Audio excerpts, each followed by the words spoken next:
araw nga mga pangga ay nakapag-flooring at nagsisimula na silang maglagay ng bamboo sa ating 2-story bamboo house. Excited na nga ako mga pangga kasi patagal ng patagal, palapit na din ang pangarap nating bahay dito sa farm natin. Pero bago ang lahat mga pangga, mamimili tayo ng gamit na kakailanganin natin sa ating farm. Tulad ng mga solar, fishnet at iba pa. Depende na lang mga pangga kung ano yung mabibili natin sa araw na to. Tara, samahan nyo kami ni Inday Jenny mga pangga na mamili ng mga gamit sa ating farm. Sabi pa nga ni Inday Jenny mga pangga, lalagyan natin ng net ang fish pan natin para hindi daw malunod yung mga isda. Hala, nalulunod pala yung isda mga pangga. Hahays, iba talaga mag-isip si Inday Jenny mga pangga ay. Bago nga muna tayo bumili ng mga gamit mga pangga, punta muna tayo saglit sa ating helmet store dito sa Tagum City. Ay, hindi lang pala helmet yung binibenta natin dito mga pangga. Meron tayong quick tire, aqua flask, Team Ledbus clothing at marami pang iba. Dumaan din muna kami sa simbahan mga pangga para magsindi ng kandila. Syempre para magpasalamat sa lahat ng biyaya, proteksyon, guidance na binibigay ng Panginoon. At sa trials na nagpasan namin dahil di niya kami pinabayaan. Naniniwala talaga ako mga pangga na di ko makakamit ang mga bagay na meron kami ngayon kung hindi din dahil sa kanya. Sa pagkamit kasi sa ating mga pangarap mga pangga, hindi lang pagsisikap ang dapat nating gawin, kundi pagtitiwala sa Diyos na kahit anong mangyari ay makakamit natin ang mga pangarap natin kasi andyan siya palagi para sa atin. After namin sa simbahan mga pangga, dumiretso na kami sa City Hardware para mag-inquire sa mga kailanganin natin. Unang hinanap pala namin mga pangga kung meron silang fishnet. Pagdating namin dito mga pangga, nakita namin yung mga staff dito na napaka-smiley. Hindi ko alam kung anong meron, basta masaya lang daw siguro sila. Malaki at malawak na fishnet pala yung kailangan natin mga pangga para hindi tayo mahirapan sa pag-harvest ating mga isda soon. Kaso yung nakita natin dito mga pangga is napakaliit. Nagtanong na din nga pala kami sa kanila mga pangga kung meron silang available na solar panel dito. Yung kailangan kasi namin dito mga pangga is yung malaki yung kilowatts para masaksak natin lahat ng gamit natin sa farm. Kaso bigo tayo ngayon, wala tayong nahanap. Sa pag-ikot-ikot nga pala natin sa Tagum City mga pangga, mayroong mga pangga na nakakilala sa atin. Grabe, nakakatuwa talaga kayo mga pangga. Maraming salamat sa suporta. Sa paghahanap natin mga pangga, wala talaga tayong nakita na swak sa gusto natin. Buti na lang talaga, hindi na sayang yung araw natin ngayon at nakahanap tayo ng fishnet. Kinabukasan na nga mga pangga, bumayahin na kami kaagad para makapunta sa farm natin. 4 days kasi tayong nawala sa farm mga pangga, kaya excited tayo sa kung anong improvement sa ating bamboo house. Grabe, ang bilis talaga ng panahon mga pangga kasi parang kailan lang, nag-grass cutter pa lang tayo dito sa farm natin. Tapos ngayon, malapit na matapos yung 2-story bamboo house natin. Pagpasok nga natin sa farm natin mga pangga, nakita kaagad natin yung bamboo house natin. Ang sarap lang talaga sa pakiramdam mga pangga na may nakikita ka na sa mga pinaghirapan mo.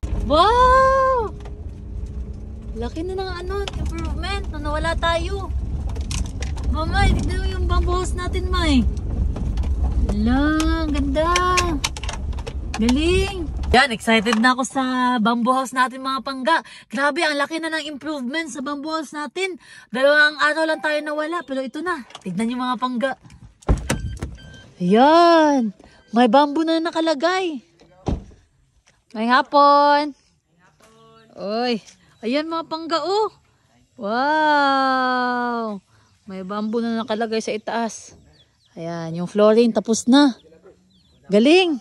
Nagsisimula na nga sila mga pangga sa paglagay ng bamboo sa itaas. May nakapagsabi nga din sa comment section mga pangga, paano daw magiging bamboo house yung pinapagawa nating bahay? Wala naman daw sila nakikitang bamboo. At saka bakit din daw may semento? Syempre bakit may semento mga pangga? Kasi kailangan talaga matibay yung pundasyon sa ating bahay kasi 2-story bamboo house yan. Madami talaga masasabi ang mga tao mga pangga no, pag di pa nila nakita yung resulta. Kumbaga pag nagsisimula ka pa, may mga taong hindi maniniwala, pagtatawanan ka at walang believe na kaya mong gawin ang mga bagay na pinaplano mo. Pero as long as na yung plano natin mga pangga ay walang natatapakan na ibang tao at galing sa pagsisikap natin to, hindi na natin kailangan na mag-please sa ibang tao basta masaya tayo sa ginagawa natin. Pero sige lang mga pangga, makikita nyo naman yung plano natin soon kapag natapos na. Ito na nga pala yung update sa flooring natin mga pangga, malapit na silang matapos. Medyo mataas nga yung flooring natin ngayon mga pangga, pero soon mapapasok na natin si Abante dyan. Pero as of now mga pangga, hinahinay lang muna kasi hindi palagi maganda ang panahon dito sa amin. Pero hayaan nyo, baka soon madami na kayong makikitang bamboo dito sa bahay natin mga pangga. Ito lang muna for today's video mga pangga. Maraming salamat. Love.